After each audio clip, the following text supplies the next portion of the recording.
Instead of jumping right into discipline, I give my kids a chance to rewind and try again. There is almost usually time for a do-over. Let's dive a little deeper.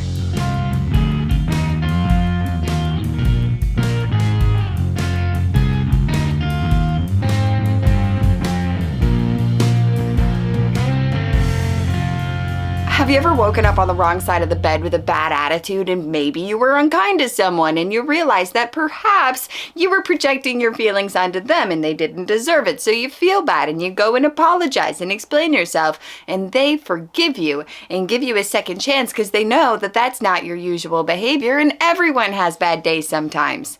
Yeah, that happens to kids too. They just don't have the same practice navigating it yet. I ask my kids to do something or give them instructions and they don't respond well, like immediate attitude or tantrum or whatever the case may be. It happens. Poor responses happen, and it's not just limited to kids. It's part of being a person.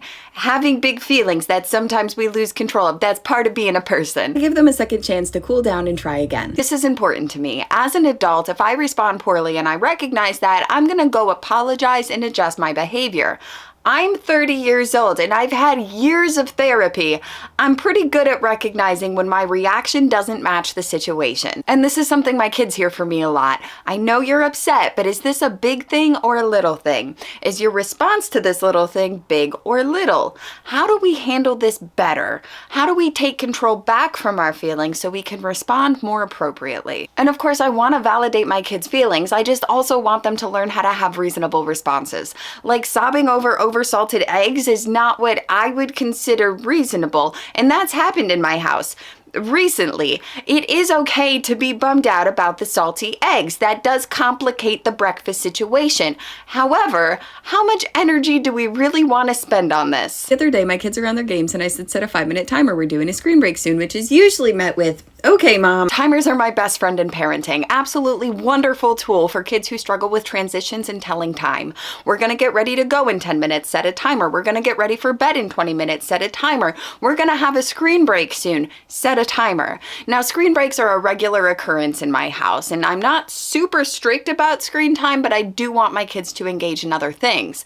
So if I notice that we've all been on the screens for a while, I call for a screen break, we all finish up what we're doing, and then we all go do something else. It helps us to find balance. Not that day. My middleest daughter got real mad real fast. She threw a whole fit about it. This isn't the typical response I get from her, so I was really surprised by it. But when one of my kids gets big mad, I don't like to meet them on their level. I much prefer that they meet me on mine. So when one of my kids gets elevated, I go right into de-escalation. And that's taken me years of practice, and I don't always get it right. So sometimes I need the second chance.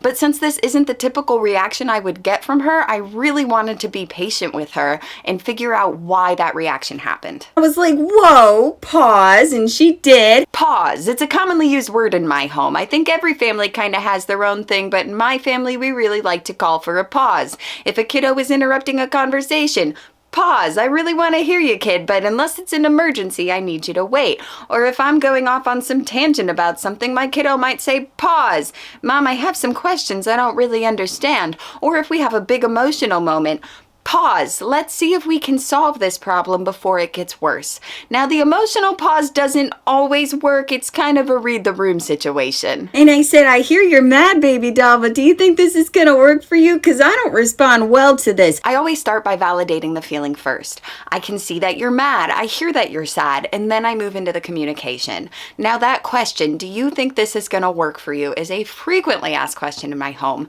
But the way that it's asked matters. The tone is so important because I'm not asking that question to be condescending or rude to my children. I am asking that question to challenge my kids to consider their own behavior. And what I mean when I ask that question is, do you think that yelling and stamping your feet is going to get the response you want from me? Do you think screaming and throwing a fit will get me to change my mind about the thing you're upset about? And to be clear, the answer is no. I am not going to give in to that, but I am willing to talk about it. You think you got some other options like talking to me? I always encourage communication with my kids. I want them to know that I am willing to have a conversation about anything. If we can find a compromise, I'm happy to, but there's not always room for compromise. I am always willing to listen though. And I'll tell you one thing I'm working on in myself as a parent.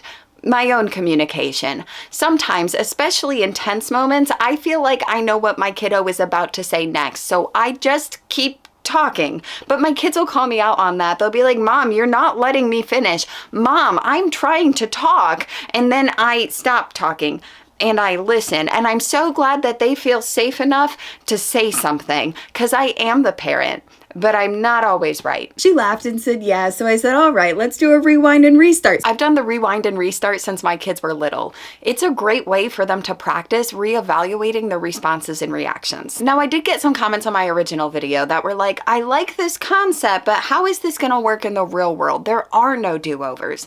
And I wanted to talk about that, because the thing is, my kids are in the real world. My kids' real world right now is inside of my home, where I'm preparing them for life outside of my home. And the more practice they get responding to things now, the less do-overs they need. Also, home is a break from the real world. At least it is for me.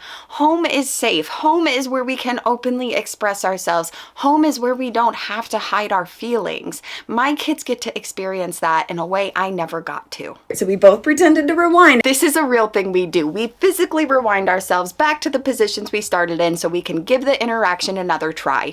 It is a little bit silly, but that honestly helps to break the tension and helps us to regulate ourselves before we retry the conversation. And I said, hey, set a 5-minute timer because we're going to do a screen break. Yeah, when I said rewind and restart, I meant that literally. It's kind of like a movie scene. Cut. Take 2. She said, I just started this round in my game and I really want to get this achievement, but it's gonna take me longer than 5 minutes. And there it was, the whole reason for the tantrum in the first place. It would have been nice if she led with that, but she is still a little kid, so that's what the do-over is for. I want her to have practice with the communication and experience the positive interaction on its own. I was like, that sounds frustrating. How long do you think it would take you to finish? And she said, not that long, but more than 5 minutes. This is where I had to make a decision, because I could have been like, well, that's a bummer, but 5 minutes is 5 minutes. Or I could try to find a compromise, since we didn't have anywhere to go and we didn't have anything to do. So I weighed my options and decided I didn't want to hold that initial reaction against her. She did come back with a really good positive communication, and I wanted to reinforce that behavior. I said, okay, how about this? You can play one more round, and whether you get the achievement or not, you turn the game off after. And she said, okay, thank you. And then she finished her round, got the achievement, and took a screen break. It took less than 10 minutes. Altogether, I'd say it was a really positive interaction. We corrected the behavior, had positive communication, and found a compromise that she followed through on without needing reminding. I said, thank you for communicating. I'm glad we could find a compromise. I always make sure to encourage the better behaviors. I find it way more helpful to reinforce the good behaviors than to punish the bad behaviors. By giving her a chance to start over, I gave her a chance to move past that initial impulsive reaction and move into all the communication skills we've been working on. And she did great. Kids are impulsive and new at being people, and adults don't even get it right all the time. How can we hold our kids to standards we can't meet ourselves? I'm trying to teach my kids to be emotionally intelligent and well-regulated, and that takes a lot of practice. I am so proud of my kids when they get it right, even if it took a couple of tries to get there. Anyway, thanks for being here, friends. Like, comment, share, subscribe, hit the bell. You know the drill. I'll see you next week. Okay, bye.